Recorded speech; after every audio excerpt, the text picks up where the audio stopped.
Hello everyone, welcome to my channel Tanvi agrochemicals. मेरा नाम है डॉक्टर तन्वी सानी और हम आजकल डिस्कस कर रहे हैं एक चैप्टर और एक यूनिट जिसका नाम है natural products, chemistry of natural products, right.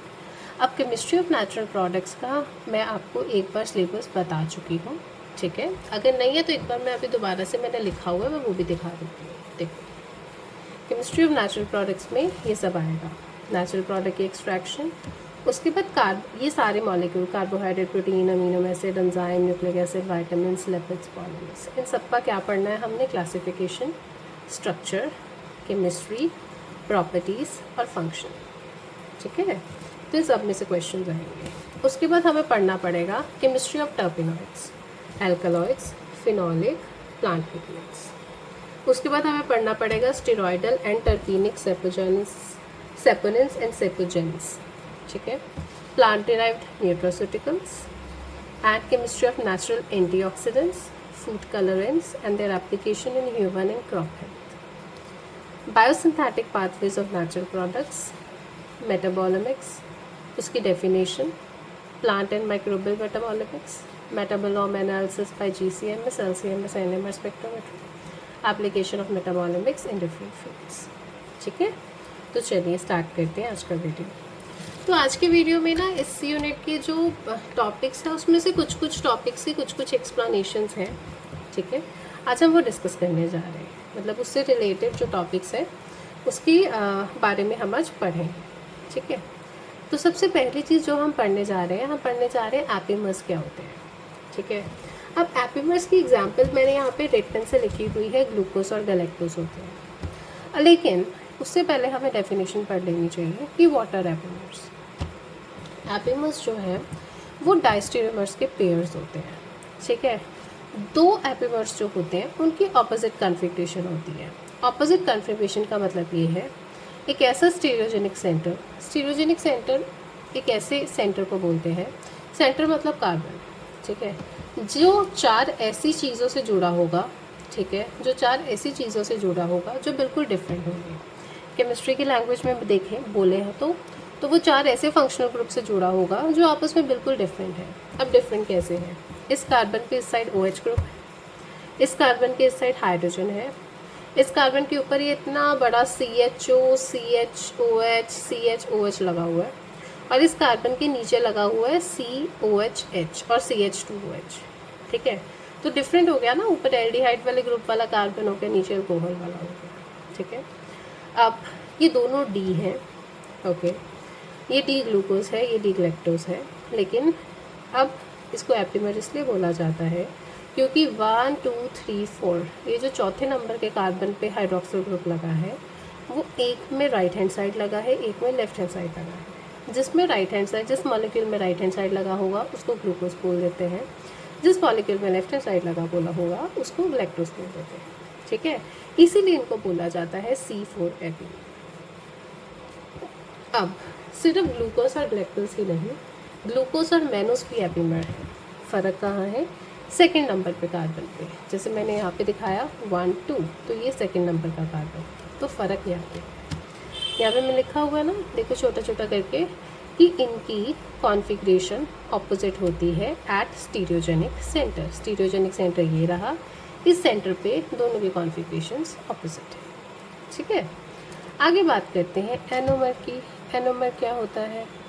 Anomer में ये बोला जाता है cyclic monosaccharides, single unit, different from each other in configuration of C1 and C2 carbons, ठीक है।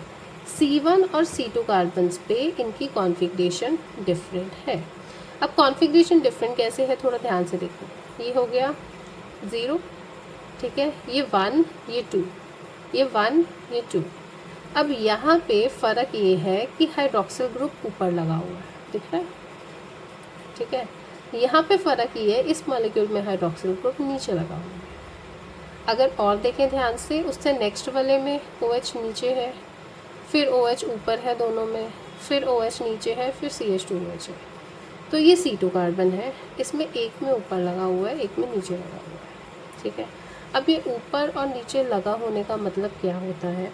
बेसिकली केमिस्ट्री में ये एक तरीका है मॉलिक्यूल की पूरे स्ट्रक्चर को डिफाइन करेगा। तो उसमें ये देखा जाता है कि कौन सा जो एटम मतलब फंक्शनल ग्रुप है, हाइड्रोक्सिल ग्रुप है, वो अवे है या क्लोज है। तो उसके अकॉर्डिंग मैं ये बोल रही हूँ कि अल्फ़ा और बीटा डी ग्लूकोज एनोमर्स है, क्योंकि बाकी सब कुछ सेम है, लेकिन C1 और C2 कार्बन की कॉन्फ़िगरेशन जो है वो डिफरेंट होती हैं दोनों में। ओके, अगली टर्म जो हम पढ़ने जा रहे हैं वो है म्यूटा रोटेशन। म्यूटा रोटेशन क्या होता है? म्यूटा रोटेशन होता है change in optical rotation of sugar. ठीक है, कौन सी शुगर? Anomeric sugars basically. ठीक है, अब उसमें हम उनके कॉन्फ़िगरेशन को तब तक चेंज करते हैं जब तक कि हमें कॉन्टीन्यूस कांस्टेंट वैल्यू ना मिल जाए, दैट इज़ म्यूटा रोटेशन। एग्जाम्पल के तौर पे जब डी ग्लूकोज पानी में होता है तो उसकी ऑप्टिकल रोटेशन होती है +52.5। ठीक है, सो नाउ अब +52.5 कैसे आई? क्योंकि जो ग्लूकोज है वो एनोमर है, वो दो चीज़ों से बना होता है, अल्फ़ा और बीटा डी ग्लूकोज से। अब alpha D glucose particularly +112 show करता है, बीटा डी ग्लूकोज +119 शो करता है, और इस वजह से जो एवरेज आता है वो 52.5 होता है। दूसरा एग्जाम्पल देखें। दूसरे एग्जाम्पल में आ रहा है डी ग्लूकोज इन वाटर। इसकी ऑप्टिकल रोटेशन है -92 डिग्री। अब अल्फ़ा डी ग्लूकोज अगर वाटर में देखें, इसकी ऑप्टिकल रोटेशन -31 डिग्री है, और बीटा डी ग्लूकोज की देखें तो इसकी ऑप्टिकल रोटेशन -133 डिग्री है। अब इन दोनों को देखें तो ये 103 मतलब ऑन एन एवरेज इनकी जो बनती है वो 92 डिग्री है। मतलब जब हम ये बोलते होते हैं ना कि डी ग्लूकोज की ऑप्टिकल रोटेशन इतनी है, तो वो अल्फ़ा और बीटा मॉलिक्यूल्स को आपस में ऐड करके ही बनती है। Question, changing sugar, changing direction of optical rotation on hydrolysis in what sugar. Okay, अब बात करते हैं इन्वर्जन ऑफ केन शुगर की। केन शुगर यानी सुक्रोज की। अब सुक्रोज की ऑप्टिकल रोटेशन +66.5 डिग्रीज होती है। इसका एसिडिक हाइड्रोलिसिस होता है in the presence of invertase enzyme, यानी कि ये कन्वर्ट हो जाती है to D glucose and D fructose में। कौन कन्वर्ट होती है? सुक्रोज। किस में? ग्लूकोज और फ्रक्टोज में।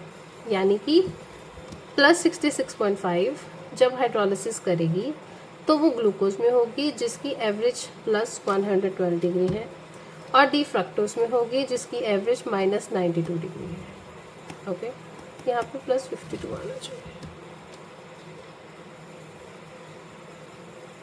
क्योंकि अभी हमने ऊपर पढ़ा था ना एवरेज इसकी 52.5 है, तो 52.5 और 92 में होती है। ठीक है, ओके। सो ग्लूकोज और fructose they give positive reaction यानी reduction with Tollens reagent and Fallon's reagent solution, but negative or no test with Schiff bases. Glucose और फ्रक्टोज कौन सा टेस्ट देते हैं? टॉलेंस और फैलेंस रिएजेंट वाला। ये शिफ्ट बेसिस का टेस्ट नहीं देते हैं। नॉन रिड्यूसिंग शुगर्स कौन सी हैं? Sucrose or trehalose, these are non reducing sugars जिनकी रिडक्शन नहीं हो पाती। D fructose ketonic carbonyl acid C double bond O, ये रिड्यूस करती है टॉलेंस रिएजेंट को और फैलिंग सॉल्यूशंस को। ठीक है, डी फ्रक्टोज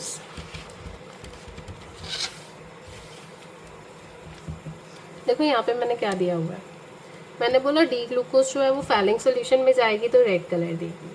ठीक है, फैलिंग सॉल्यूशन पहले ब्लू कलर का होता है, ग्लूकोज के साथ रिएक्ट करने पे रेड कलर दे देता है। डी फ्रक्टोज टॉलेंस रिएजेंट के साथ भी रिएक्ट करेगा।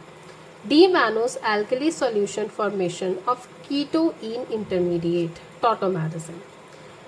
Okay, conversion of ketonic carboxyl group to an aldehyde group enable D-glucose to reduce Tollens reagent and Falling's rearrangement, Lowry D Bryan Van Einstein rearrangement। वो ये बोलना चाह रहा है कि जो डी मैनोस है, जब वो इसका हम एल्कली सॉल्यूशन बनाते हैं तो वो कीटोइन इंटरमीडिएट टॉटोमेरिज्म कॉज करता है।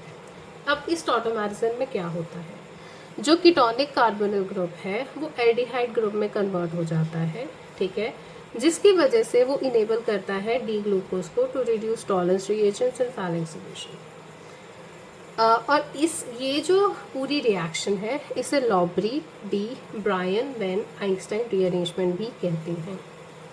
ओसाजोन फॉर्मेशन, ग्लूकोज और फ्रक्टोज जब रिएक्ट करते हैं 3 फिनाइल हाइड्रोजन मॉलिक्यूल्स के साथ तो ये मिलते हैं तो ये दोनों मिलाते हैं एक मॉलिक्यूल ऑफ ओसाजोन, और ये क्वेश्चन हमने पीछे पढ़ा भी था। ग्लूकोज रिड्यूस होने पे बनाता है सॉर्बिटल और ग्लूसिटॉल।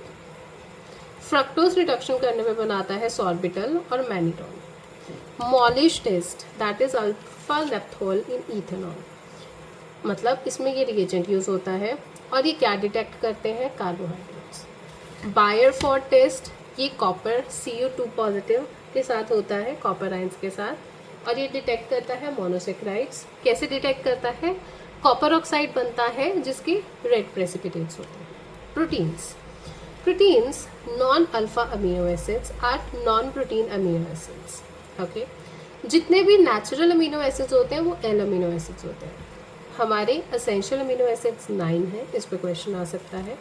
कौन कौन से हैं, leucine, isoleucine, lysine, tryptophan, valine, methionine, histidine, फिनाइलिन, threonine. ठीक है, जो पेप्टाइड बॉन्ड बनता है 2 अमीनो एसिड्स के बीच में, उसकी लेंथ कितनी होती है, 1.32 एंगस्ट्रॉम। अब इन सभी में से एरोमेटिक अमीनो एसिड्स कौन से हैं, नॉट इन सभी में से, अदरवाइज भी, इससे अलावा भी कौन कौन से हैं, टायरोसिन है वो एरोमेटिक है, फिनाइलिन है और ट्रिप्टोफैन है। ग्लाइसिन कौन कौन से हैं, optically inactive amino acids in nature. Glycine is optically inactive amino acids in nature. अब फंक्शनल, कौन से अमीनो एसिड्स में कौन से फंक्शनल ग्रुप प्रेजेंट है उसके बारे में पढ़ेंगे। सल्फर प्रेजेंट है सिस्टीन, सिस्टाइन, मिथोनिन में। इमिडाजोल की रिंग प्रेजेंट है हिस्टीडीन में। इंडोल की रिंग प्रेजेंट है ट्रिप्टोफैन में। इमिनो एसिड यानी सेकेंडरी अमीन प्रेजेंट है प्रोलेन में। फिनाइल प्रेजेंट है फिनाइलिन, ट्रिप्टोफैन, टायरोसिन में। ट्रिप्टोफैन, टायरोसिन, फिनाइल की वजह से ही देखो ये सारे एरोमेटिक भी हो गए ना। फिनोलिक टायरोसिन में, तो ये भी एरोमेटिक हो गया। Hydroxyl tyrosine, serine, hydroxyproline, threonine, इन सब में प्रेजेंट है। Different calorimetric test for amino acid, जो बायोरेट टेस्ट है वो अमीनो एसिड या प्रोटीन्स, इनमें रिएजेंट यूज होता है sodium hydroxide plus copper sulphate, ये वॉयलेट कलर देता है, and this form at least 2 peptide linkage. जो डाइपेप्टाइड है they can not be identified by this test. Okay, next is xanthoproteic test, amino acid या protein plus nitric acid की concentration, ये yellow colour देते हैं, and there will be at least 1 aromatic ring. Ninhydrin test, ninhydrin is 2,2-dihydroxyindian 1,3-dione, amino acid proteins plus ninhydrin. Deuman's purple color, amino acids is yellow color. Millions test, amino acid protein plus million reagent, mercury dissolved in nitric acid, HNO3 and HNO2, white precipitate, and can be used for tyrosin. Hopkins Cole test, amino acid plus protein plus glyoxylic acid plus concentrated sulfuric acid, it will give violet ring, and this can be used for tryptophan. Edman method, N-terminal of amino acids. Carr-Price method, quantitative estimation of carotenoids.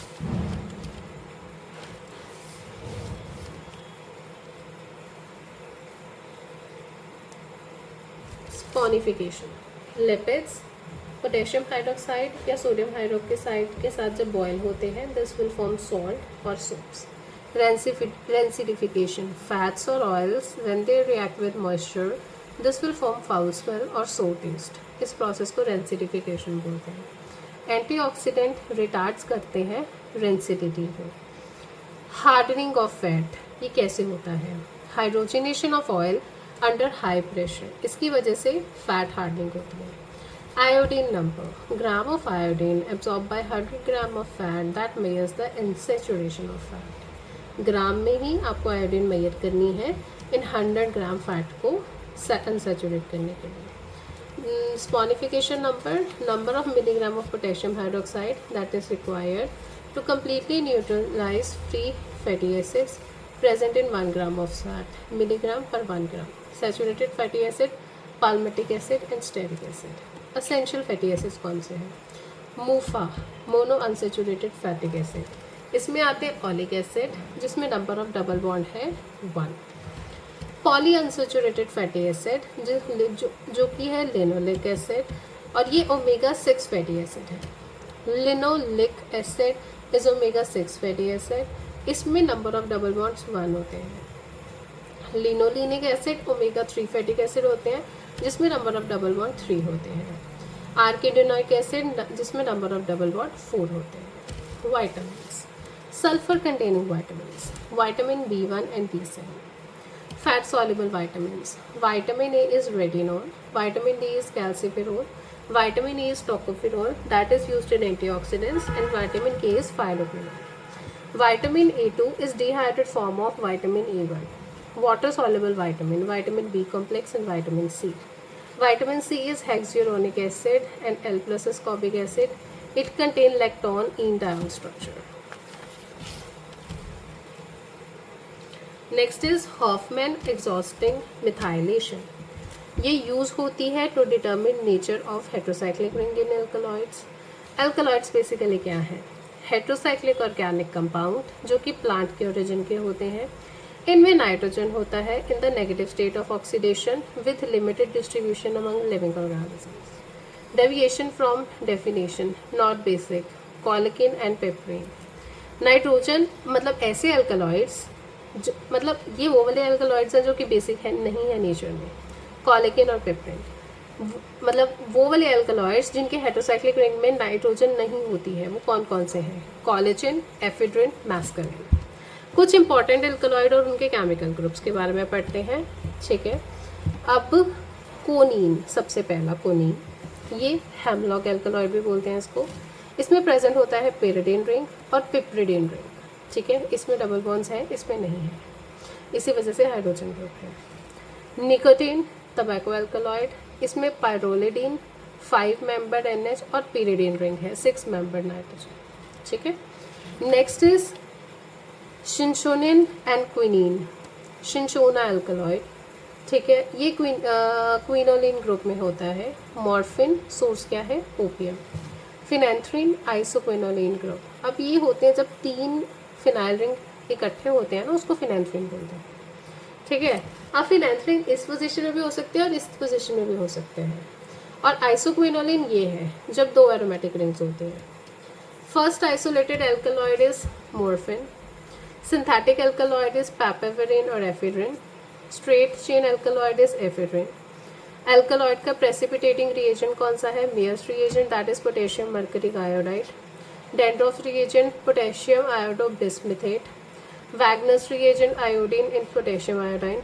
हैगनस reagent is picric acid. Terpenoids, isoprene rule के जो terpenoids में isoprene लगता है, ये कि auto polish ने दिया था इन 1887। जितने भी टर्पिनॉइड है they contain isoprene C5H8 as unit. Special isoprene ये रूल जो है वो इनकोर ने दिया था 1925।